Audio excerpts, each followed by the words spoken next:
Maybe ParanormalDate.com is for you. People with an interest in things they hear on George's show find their match daily. So if you're looking for that special someone with an interest in UFOs, ghosts, aliens, Bigfoot, conspiracy theories, and of course, the paranormal, come to the dating site inspired by George Norrie. It's always free to search, and if you decide to upgrade to our amazing new features, use promo code GEORGE for a great discount. ParanormalDate.com. You are not alone.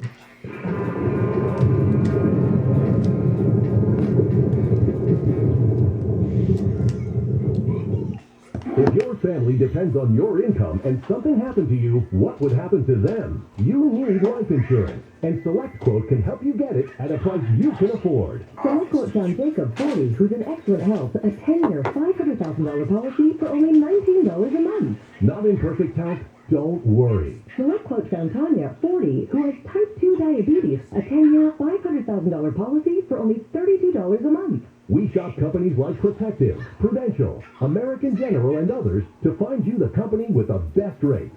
Give your family the security they need at a price you can afford. For your free quote, call 1-800-885-7755. That's 1-800-885-7755. Or go to SelectQuote.com. That's 1-800-885-7755. SelectQuote. We shop, you save. Get full details on the example policies at SelectQuote.com/commercial. Your premium could vary depending on your health, issuing company, and other factors. Not available in all states. Every search you make, every click you take, they'll be watching you. Are you tired of being tracked online? There's a simple solution. DuckDuckGo. It's an all-in-one privacy app with a built-in private search engine, web browser, one-click data clearing, email protection, and more. All for free. Download the app today and get the most comprehensive privacy protection with the push of a button. DuckDuckGo. Privacy simplified. Giving it your all on the court? Make sure you have the right partner by your side. Highland's Leg Cramps Quick Dissolve Tablets. America's #1 leg cramp relief solution for over 10 years. No water needed, no stomach upset, just fast, effective relief. Also available in tablets. Highland's Leg Cramps. To healthy competition and beyond. Available at Walmart, Walgreens, and CVS. Claims based on traditional homeopathic practice, not accepted medical evidence, not FDA evaluated.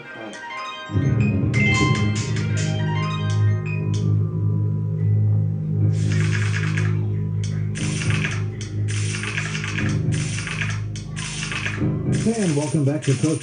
George Norrie with you, Steve Johnson with us. Keith, you said that you mentioned Sandra, your wife. She's involved in this now, too, isn't she? She has been involved with it for many years, yes, and she's been my helpmate, my partner. She's had to take a step back from it within the past couple of years, mostly for health reasons, because she did have a fall down the stairs, unfortunately, and she did recover from that, but she still gets very, very much pain in her back and gets chronic headaches and everything. So she's had to take some steps back from it. Also, we do a lot of care for our son, who is an adult special needs, and we do take care of him a lot and spend a lot of time with him. We both do. So she's had to step back somewhat, but for many years, she and I have been in with it together. There's a case in Kentucky called the demonic oppression case. Tell us about that. Yes, that's a case that's been going on for a number of years. They're very dear friends of mine. I haven't been to their house personally, but we've been in touch for quite a few years. And it seems to subside, and then it just gets worse. These people have been oppressed. They've seen spirit apparitions. They hear knocking. They hear noises. They have a number of pets that have mysteriously died. Even though they take very, very good care of them, they're always taking them to the vet. They just had a string of bad luck. And they did finally confess this to their church, that they're having spirit problems. And the husband is a minister. He was a part-time minister at the church. They confessed it to the church, what's going on.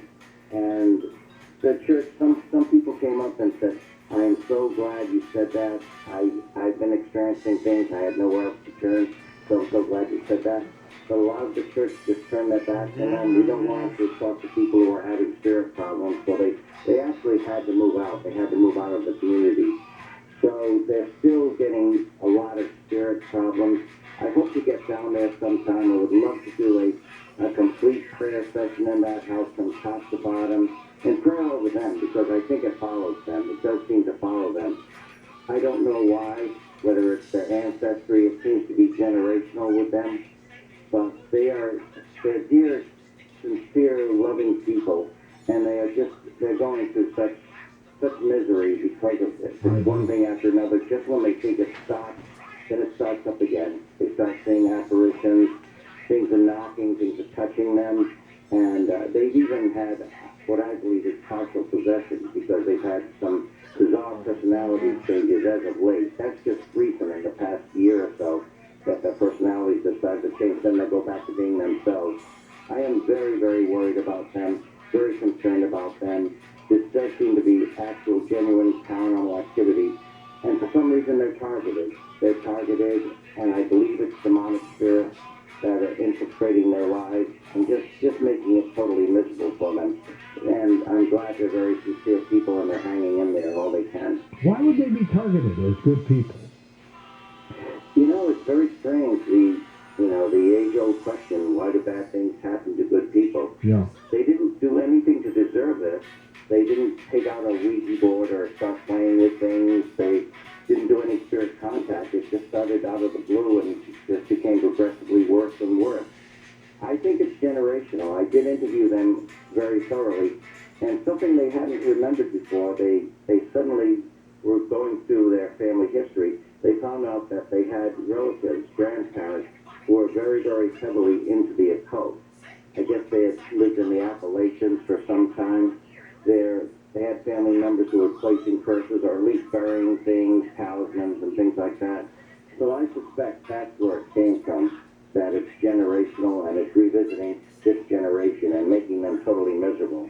Let's take a few calls here, Keith, and we'll take calls all of next hour. Let's start with Joe in Monterey, California. Welcome to the program. Hi, Joe. Thank you, George, for taking my call. Thank you. This is a part of the work that I do.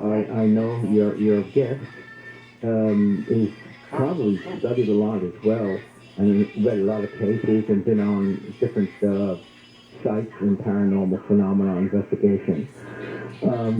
But the possession aspect of it, and I think he'll bear this out, can have many different reasons. I find that some of it is past lives as well, like hauntings, maybe past lives, and places, and people get hauntings too from past lives. They might have incurred the wrath of some people or soul or whatever, and they will not go into the light, they will seek vengeance. So sometimes that happens. I want to ask your guest, did he ever investigate extraterrestrial possession? Because that is also a part of it. We call this a demonic, in general, this is a demonic as a term, as an evil spirit or spirits that do wrong to people, like you said, against God, against soul, actually. Ever come across anything like that, Keith? ETs? Yes, I have. I have two dear friends that live here in Maine. They're actually in Maine, in New England, and they're sisters, and they have been through a lot of alien possession, both of them. And they're twins, too. Just like my brother and I are identical twins, they happen to be twins. And they didn't have this problem until, I guess, about several years ago. Suddenly, one of them seemed to go under another personality. She actually had to be hospitalized. And then it happened, she recovered, then it happened to the other one. And now, on and off, both of them are having this. And they say it's alien possession. It's the strangest thing. I'll be talking to one of them, and she'll be talking normally. She'll be upset, crying, and all of a sudden this deep, guttural, harsh voice will come out and start talking that she's mine, I own her, and then she'll go back to her other personality. Just switch back and forth within seconds, and it's horrendous to listen to. But that's the first time I've come across this, where it's just back and forth, back and forth. And they do claim that it's alien possession. They've been in touch with aliens for some time. They're abductees. They claim to be abductees, and just making them totally miserable. It's not a good thing. It's not a pleasant thing at all what they're going through. you cleanse a house, Keith? What we do is we start at one point in the house, usually in the cellar, and we work our way up, go through every single room, the attic, we try to get into crawl spaces. We just pray, and it's like sweeping the dirt, sweeping the dust from one room to another. And of course, eventually it's going to get cornered. As we cleanse one room, we go to another and another. Finally, we expel the spirits. We do what we can to expel the spirits. It has been successful, and we have even reported that on audio and video. You can hear the spirits suddenly scream. It's very, very rare that this will happen, but sometimes you're standing right in the room, you'll hear the spirits scream or say something, and then the house feels a lot clearer. I wish it was always successful. Unfortunately, it's not, but quite often we do have success. Why doesn't it work when it doesn't? It's very strange why sometimes it works and sometimes it doesn't. Sometimes it's because the client or the person themselves that lives in that house is not cooperating. They're not cooperating all the way. They're giving into their fear, or they still want to have their comfortable spirit communication, and of course that'll open up the whole situation right over again.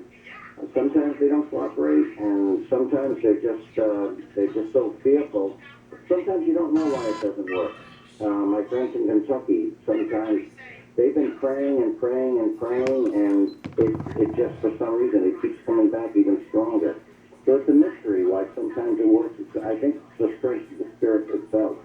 Let's go to Jeff in Williston, North Dakota. Welcome to the show. Hey, Jeff, go ahead. Thanks, George, for having me on. Thank you, Keith. I'd like to share a story with you, Keith. I shared it before with George, and then I have a question. Sure. George, you remember a while back I once told you